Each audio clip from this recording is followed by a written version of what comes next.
Welcome everyone to Zoom into Books this afternoon. It's Valentine's Day and we have Valenslime for our topic today with award-winning illustrator Ashley Belote. She will be drawing for us today and discussing newly released Valenslime. Welcome, Ashley, to Zoom into Books. Thank you so much for having me. I'm super excited to share all about Valenslime and talk also a little bit about the first book in the series, FRANKENSLIME. So I really appreciate it today. It's going to be fun. Well, we're really happy to have you. Before we start, would you please tell the viewers a little bit about yourself?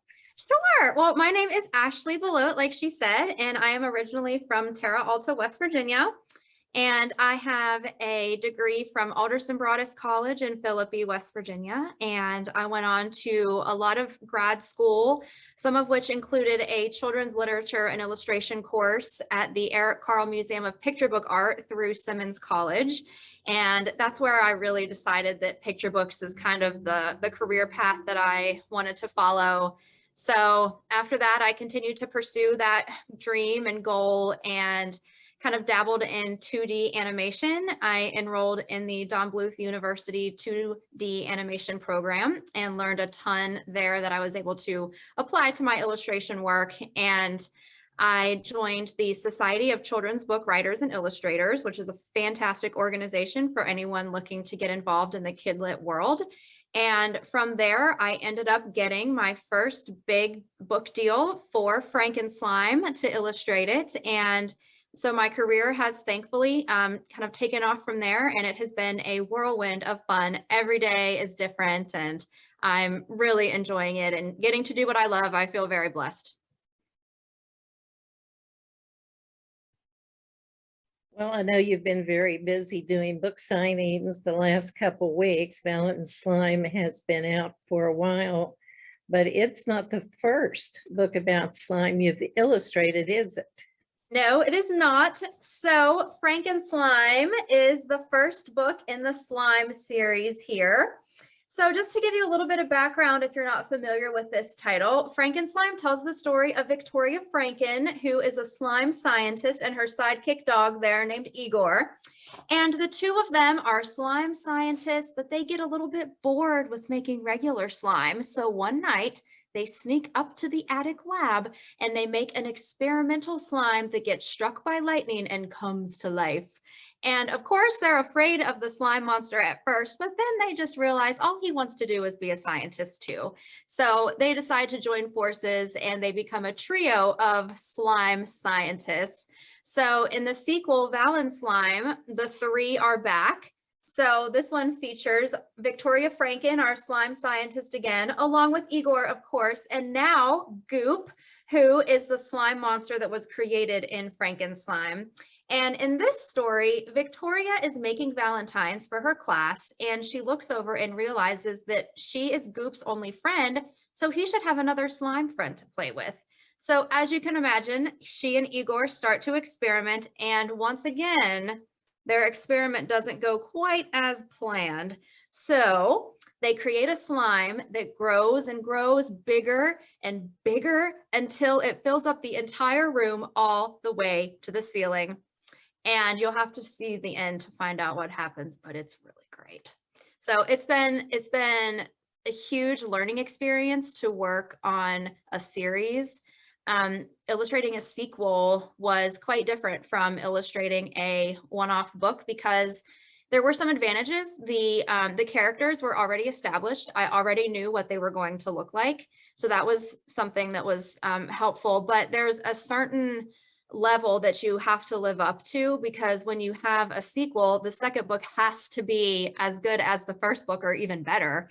So I knew that the art had to kind of stand up to that standard that I had set in the first book. And I worked so hard and was so proud of everything. And throughout the art, I hid little teeny tiny notes everywhere. And there's, we call it a B story in illustration, where you see like a little recurring character who's not mentioned in the text, but is only shown in the illustration. So I got to do that again.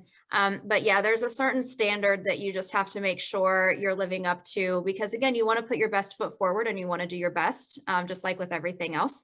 So it was definitely a different experience. I do have a few images that I would like to share. With FRANKENSLIME, it was very interesting because there was a lot of revisions with the sketches. So the basic process is you get the manuscript and you create a series of sketches for each spread. A spread is when you open a picture book and you see both pages, that's a spread in a picture book. So I sketched out every spread and then I send them into my art director, who then kind of tells me what's working, what's not working, what can be improved, like that. And I'll do a series of what are called revisions, where I redraw a spread to make it better. And in FRANKENSLIME, I did about 3 rounds of revisions. And then for Valenslime, I learned so much working on FRANKENSLIME that I didn't have as many revisions with Valenslime. So the process, again, like, there were still several revisions, but it wasn't like FRANKENSLIME. When I got the opportunity to work with an entire team, it was the best learning experience I could have asked for. So with Valenslime, again, I already had the characters established from FRANKENSLIME, which we see here.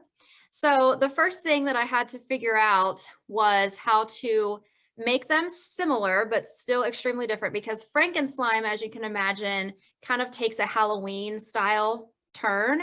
So the palette in FRANKENSLIME is kind of darker, you know, kind of eerie and ominous, whereas Valenslime, you can see they're quite different. I knew that I wanted it to be vibrant. I didn't want it to just be pink. I wanted it to have a nice balance between pink and purple. And I was working on her outfit because in the first book, she's wearing this kind of red jumpsuit underneath of her lab coat. And that color was kind of clashing with all the other colors in Valenslime. So I tried a few different things and the art director suggested a yellow, and that has really worked out very nicely. Something that you can think about when you're working with color is complements. So if you get your color wheel out, you know, red and green work nicely together, orange and blue and purple and yellow, they're opposite each other on the color wheel. So she looks really great and pops, which is what you want. You always want the focus to be on your character, unless there's, you know, something else that you are, you know, looking to highlight in a piece. But generally, you want the focus to be on your character and what they're doing. So color is a great way to kind of steer the audience and to steer the viewer towards what they're supposed to be looking at. So just like with FRANKENSLIME, I had to start with sketches. So this is actually a sketch of the front end papers in Valenslime. And if you don't know the technical names of the parts of a picture book, again, I have just recently learned all of these things now working in this world, but the end papers are actually the pages when you first open a book that are kind of pasted down to the back side of the front cover of the book, and that first page that you can turn. So this is kind of an illustrator's dream come true, because they're completely blank. And I was lucky enough to get a project that I could illustrate the end papers on. So this is, again, the sketch. I wanted to keep these very similar to the end pages in FRANKENSLIME. The only difference is the beakers in the Valenslime end papers, they are heart-shaped and they're more rounded or triangular in FRANKENSLIME. So I wanted, again, to kind of stick with that Valentine's Day theme in a scientific way. And it's really funny because throughout all of my revisions in FRANKENSLIME, the one page that I didn't really revise was the end paper. So in this story, I knew that I wanted to keep that consistent because they're so much fun and I love to hide little details in art. So this story and this series was a fantastic opportunity for me to do that.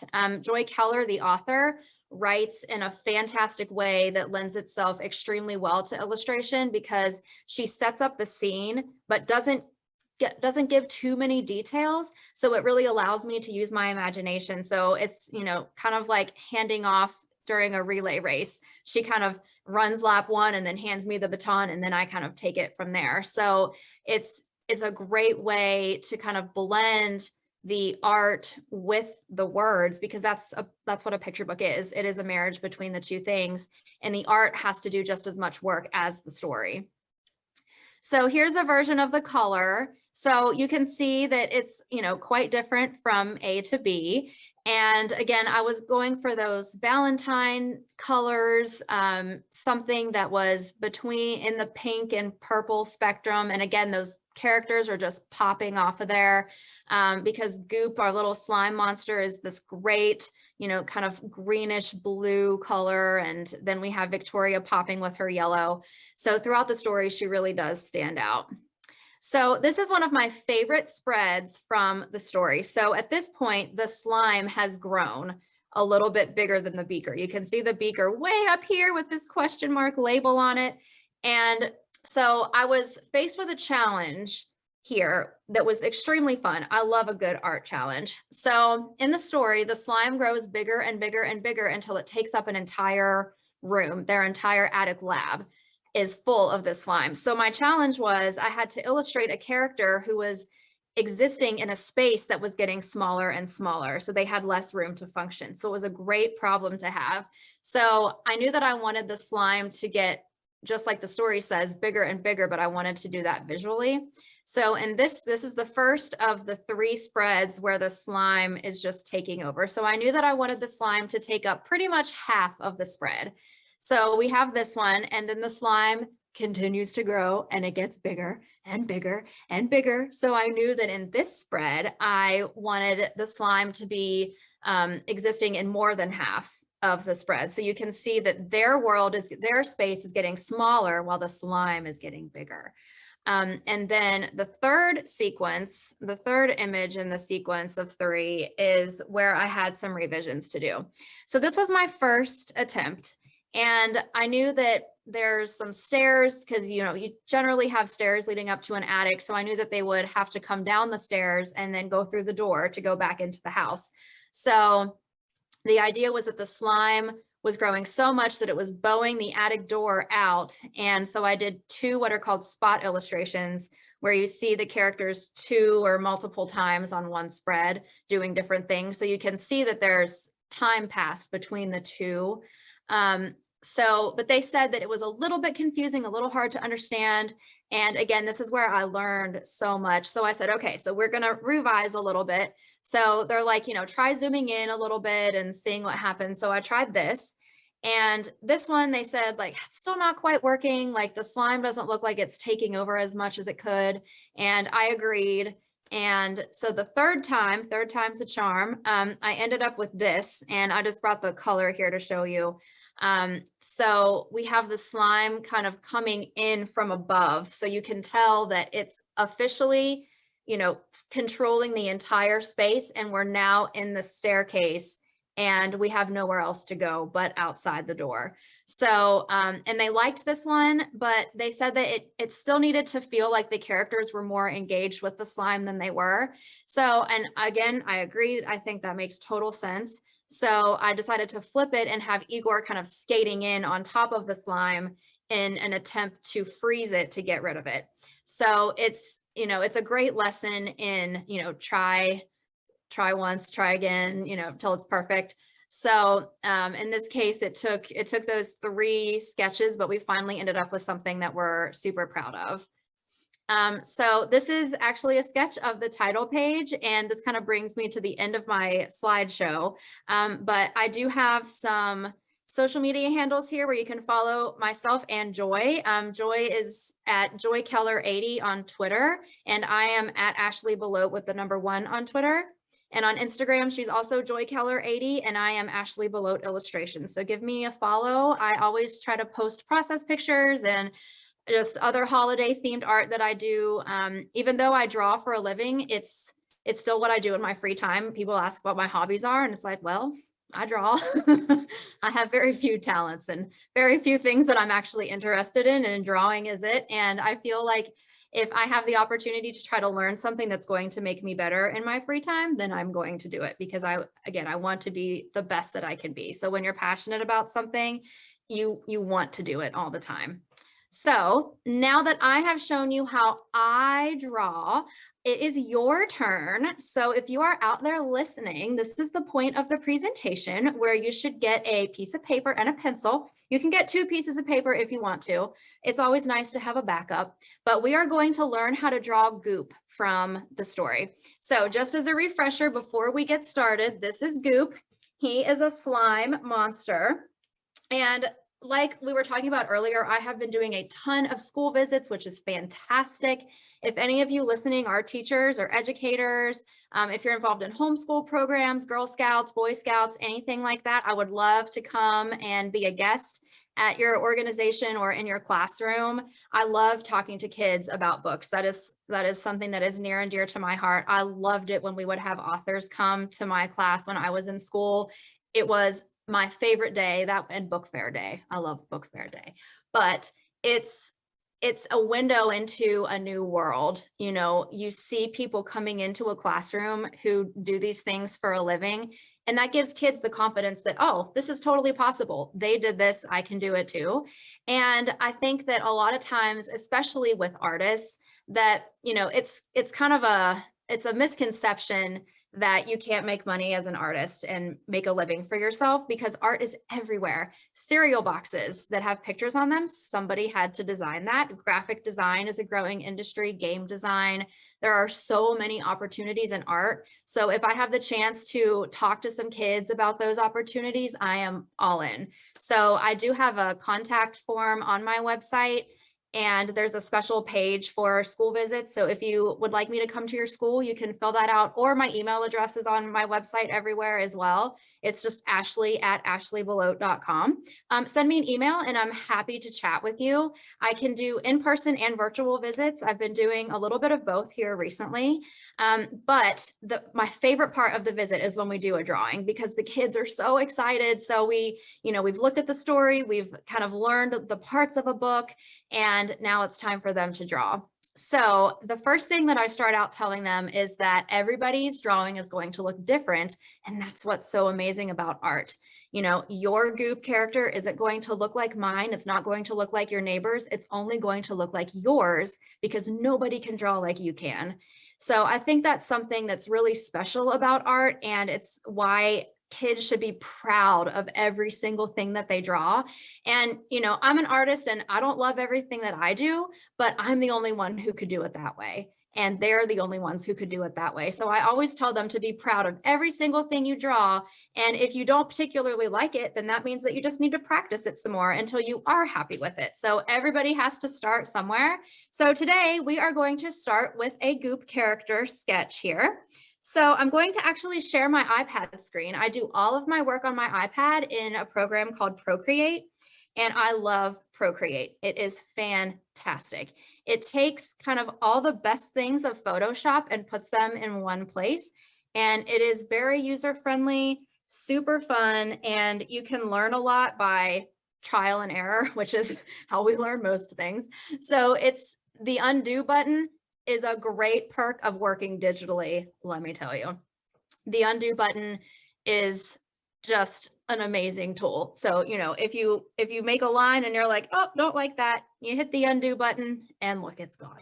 So there's a lot of, you know, great things about working digitally. I do still sketch traditionally with pencils and paper, because there's nothing quite like that feeling of putting a pencil to a paper surface and having that, you know, instant gratification of making a mark on the page, and it feels great. So there's a lot of pros with working traditionally too. And a lot of books are illustrated traditionally also. So if you don't want to work digitally, that is totally fine. You know, there's a handcrafted quality about traditional art that will never be lost. So you can also do a hybrid thing. I know a lot of illustrators who work traditionally, and then they'll pull their images into a digital program and kind of tweak them and fix things. So you can do the hybrid techniques as well. All right, so Goop, again, is a slime character. So he morphs and changes shape. So if yours doesn't look exactly like this, it's still correct because slime is every shape. You know, when you play with it, it kind of drips and goops and droops and